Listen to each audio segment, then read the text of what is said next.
언제나 필승! 네, 반갑습니다. 필승입니다. 반갑습니다. 이번에 분석해드릴 기업은 LS입니다. LS는 제가 최근에도 한 두 번 정도 분석을 해드린 적이 있습니다. 지금 보시면 올해 이제 10월달에 분석해드린 영상이고요. 불 뿜는 해상풍력, 시장 8년간 15배 성장, 최대 수혜 기업, 압도적 성장, 전세계 독과점, LS, 해저케이블, 태양광, ESS, 전기차, 주목 이렇게 말씀을 드렸었고 그 당시에 주가는 63,800원이었습니다. 현재 주가는 74,700원으로 한 20% 정도? 20% 정도의 그런 주가 상승도를 보이고 있습니다. 그리고 그 이후에 한 번 더 분석해드렸었어요. 이 당시 이제 신고가를 달성하면서 그와 동시에 분석을 좀 해드렸었고 11월 달에 분석해드린 내용입니다. 이제 막 시작되는 엄청난 기회, 해상풍력, 해저케이블, 전세계 독과점, 폭발적으로 쌓이는 수주잔고, LS 주목 이렇게 말씀을 드렸었고 역시 영상을 찍어드린 지 한 달이 채 안 됐음에도 불구하고 약간 10% 정도의 그런 추가 상승을 보이고 있는 것도 맞아요. 저 역시나 지난달에 지난 영상에서 말씀드렸다시피 LS에 대해서 투자를 진행하고 있고요. 당연히 수익을 기록하고 있습니다. 그렇기 때문에 절대 매수매도 추천 리딩 아닙니다. 참고만 하시면 되겠습니다. 정확하게 LS 같은 경우는 현재 22%의 그런 수익을 기록하고 있습니다. 자, 그럼 바로 진행하겠습니다. 일단 LS 같은 경우는 이제 국내에서 뭐 독점적인 해저 케이블을 생산하고 이제 턴키 수주까지 할 수 있는 그런 기업이고 특히 최근에 이제 덴마크의 이제 전 세계 1위의 해상 풍력 개발 업체죠. 해상 풍력 개발 기업인 올스테드와 이제 5년 동안 이제 최우선 협약을 맺었습니다. 그러니까 이 기업이 해상풍력에 대한 단지를 조성할 때 해저 케이블 혹은 해상 케이블에 대한 그런 전선을 LS로부터 수주를 하겠다라는 거예요. 이게 사실상 세계 1위와의 그런 계약인 만큼 LS가 가지고 있는 경쟁력이 얼마나 뛰어난지를 알 수 있습니다. 특히 이번에 오스테드뿐만 아니라 미국에서도 수주를 따냈죠. 3천억 원 이상의 수주를 따냈고 사실상 2030년까지 미국 해상풍력 시장이 10배 이상 성장할 것이라는 것이 거의 기정사실화되고 있기 때문에 미국 시장에서의 수주는 상당한 의미가 있습니다. 규모가 규모인 만큼 그렇고 특히나 미국에서의 수주가 더욱더 의미가 있는 것은 사실상 미국 시장 그리고 유럽 시장 이런 서방권 세계에서는 유럽 기업들이 이쪽 시장을 장악을 하고 있었어요. 뭐 넥상스라던가 이런 기업들이 장악을 하고 이탈리아 기업들도 마찬가지고요. 이런 기업들이 장악을 하고 있었었는데 그도 그럴 것이 거리가 좀 멀죠. 그런데 전선이라던가 혹은 전기, 배관 이쪽에서 일하시는 분들은 아시겠지만 이 구리전선이 정말 무겁습니다. 물류 비용이 상당히 많이 나오기 때문에 대표적으로 뭐 시멘트 같은 경우도 수출이 거의 불가능하죠. 수입도 거의 불가능하고요. 무거워서 그런 겁니다. 그래서 그런 것들과 비슷하게 전선도 마찬가지로 미국 시장에서는 따내기가 굉장히 어려울 것이라는 장거리 운송비로 인해서 따내기가 어려울 것이라는 의견이 지배적이었었는데 이번에 미국의 수주를 따냈어요. 그래서 그런 것들을 봤을 때에도 LS가 가지고 있는 경쟁력이 얼마나 뛰어난지를 알 수 있는 것이고 사실상 3,500억 정도의 그런 수주이기 때문에 뭐 이제 시작이라는 점에서 의미가 있고요. 두 번째로 규모가 그리 크지 않아 보일 수는 있겠지만 일단 해저 케이블 같은 경우는 기존의 전선 산업에 비해서 턴키까지 진행했을 경우에는 영업이익률이 5배 정도 높아요. 턴키를 진행 안 한다고 했을 때도 3배 정도가 높기 때문에 사실 영업이익률을 굉장히 빠르게 높일 수 있는 것도 맞습니다. 지금 보시면 17조 원 정도의 그런 매출액이 예상됨에도 불구하고 영업이익이 6,700억밖에 안 돼요. 영업이익률이 4%가 안 됩니다. 특히나 이제 해저 케이블 시장이 오픈되지 않았을 때에는 영업이익률이 3%도 안 됐어요. 2.6%대에 그쳤었기 때문에 그런 것들을 봤을 때 최근 들어서 이제 4%대를 이제 유지를 하고 있는 것이고 3% 후반대 4%대로 나아가고 있는 가장 큰 원동력 중에 하나가 바로 해저 케이블 시장입니다.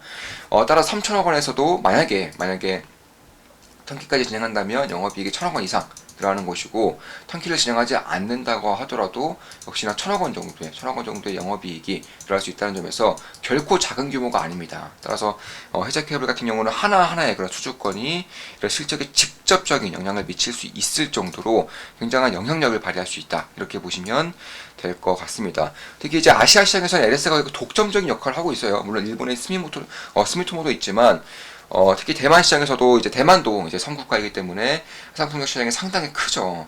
그런데 대만 시장에서 거의 독점적인 수주를 받고 있는 기업이 바로 LS이고요. 그 외에도 뭐 동남아라던가 특히 대한민국도 최근에 해상 풍력에 대한 시장이 열렸기 때문에 내년부터는 본격적인 수주가 발생할 수 있다는 점에서 실적이 가파르게 증가할 수 있다는 점도 염두를 해둘 필요가 있다. 개인적으로 그렇게 보고 있습니다. 따라서 최근에 주가가 꽤나 좀 빠르게 올랐고요. 저 역시는 20% 이상의 수익을 보고 있음에도 불구하고 여전히 관심권에 두고 있는 기업이고 기회가 주어질 경우 추가 매수도 가능한 그런 기업이라고 저는 개인적으로는 보고 있습니다. 특히 이제 유럽에서도 이제 수주를 따냈는데요. 그러니까 미국뿐만 아니라 유럽의 뭐 네덜란드 같은 경우에도 수주를 따냈다는 점에서 LS가 가지고 있는 이런 가격 경쟁력 자체가 얼마나 뛰어난지, 그리고 기술력 같은 경우는 뭐 프랑스의 넥상스라던가 혹은 이탈리아 기업들, 뭐 대표적으로 프리지미안 이런 기업들에 비해서 사실상 어느 정도는 밀린다라는 견해가 지배적이었어요. 전문가들 사이에서는 프랑스 그리고 이탈리아 기업들이 기술력이 전 세계 1등, 2등을 다투고 있고요. 그 아래쪽으로 이제 뭐 LS, 스미토모 같은 기업들이 있는 것인데, 최근 들어서 뭐 동방 케이블도 있을 수 있고요. 최근 들어서는 LS의 그런 기술력이 상당히 빠르게 올라오고 있고요. 무엇보다도 유럽 기업들에 비해서는 가격 경쟁력이 장거리 운송비를 내더라도 꽤나 전혀 뒤처지지 않는다는 점에서 이쪽에 대해서는 주목을 하고 있습니다. 특히 이제 가면 갈수록 뭐 인도라던가 혹은 동남아 시장 쪽에 대해서도 아시아 국가들 사이에서도 해상 풍력에 대한 관심도가 증가할 수밖에 없다는 점을 봤을 때에도 LS의 관심도는 전 세계적으로 늘어날 수 있겠다. 개인적으로 그렇게 보고 있는 것이고, 그 외에도 뭐 ESS라던가 혹은 뭐 변압기라던가 이쪽에 대한 사업도 굉장히 빠르게 성장하고 있는 것은 맞아요. 그래서 그런 특히나 이제 미국에도 자회사가 있기 때문에 미국 시장에 대해서도 뭐 ESS 시장에서는 전 세계 이제 탑급의 그런 기업을 이제 인수를 했기 때문에 이쪽에 대한 상장도, 이제 미국 시장에 대한 상장도 준비를 하고 있다는 것만으로도 이쪽에 대한 기대감을 어느 정도는 불러일으킬 수 있겠다. 그렇게 개인적으로 그렇게 보고 있습니다. 따라서 뭐 해저 케이블, 전선 쪽은 뭐 물론 지금 호황기로 접어들고 있는 것은 맞는 것이고, 그 외에도 ESS라던가 혹은 수소라던가 변압기 이쪽에 대해서도 꾸준한 성장세가 발생할 수 있다는 점에서 저는 주목을 하고 있는 부분도 분명히 있긴 있어요. 특히 이제 LS 일렉트릭이 이제 가지고 있는 기업 중에 이제 미국 자회사 중에 하나가 LS 에너지 솔루션이라는 기업이 있는데, ESS 기업이라고 보시면 되겠습니다. 스마트 그리드망 혹은 스마트 그리드를 사업을 이제 유지하고 있는 기업이고, 미국 상장을 준비하고 있다고 밝히고 있어요. 한국 상장이 아니라 미국 상장입니다. 자, 이런 것들 봤을 때 달러에 대한 그런 수급이라던가 혹은 미국에서의 사업을 훨씬 더 가파르게 키울 수 있다는 점에 대해서도 결국 LS의 실적 성장이 저는 앞으로 장기적으로 일어날 가능성이 상당히 높아지고 있다. 이렇게 보고 있습니다. 특히 해저 케이블 생산 같은 경우는 국내 독점적이고요. 굉장히 고난이도를 요구하기 때문에 전 세계적으로도 할 수 있는 기업들이 한 5개 기업? 그러니까 제대로 할 수 있는 기업들이 5개 기업 정도밖에 없어요. 제가 전에 말씀드렸던 넥상스, 프리지미안 외에도 LS, 그리고 일본의 스메토모, 중국의 동방 케이블 이 정도밖에 없기 때문에 이 기업들이 해상 풍력에 대한 전선에서 해저 케이블에 대한 전선에서 독점적인 역할을 하게 될 경우에는 어마무시한 저는 성장세를 보일 수 있을 것이라고 개인적으로는 생각을 하고 있습니다. 따라서 텔레그램 방에서도 꾸준히 강조드리고 있고요. 꾸준히 말씀드렸던 기업이 바로 LS였고요. 추가 매수까지 고려할 수 있다라고 최근에 기술적 분석, 차트 분석을 통해서 2번이나 분석을 해드렸습니다. 그런 것들을 봤을 때에도 충분히 주목할 그런 매력도는 투자자로서 느낄 수 있다. 이렇게 개인적으로는 보고 있는 겁니다. 그리고 이제 좋은마음 기쁨덕의 토론방에서 나눴던 대화 중에 하나이고, 최근에 나눴던 대화이죠. 11월 25일날 나눈 대화입니다. 필승님 분석처럼 우리 멤버분 중에 한 분이 남겨주신 글이죠. 22년 적자 감소, 23년 대규모 흑자 전환, 24년 흑자 증대로 보여집니다. 기관들이 10일 넘게 주구장창 왜 사모으고 있는지, 개인들은 물량을 왜 다 팔리고 있는지 완벽한 턴어라운드 기대해봅니다. 예, 매일같이 지켜보고 있는 기업입니다. 시장의 우려와 달리 크고 작은 수주가 지금도 계속해서 나오고 있어요. 다시 조선 섹터도 달리지 싶어요.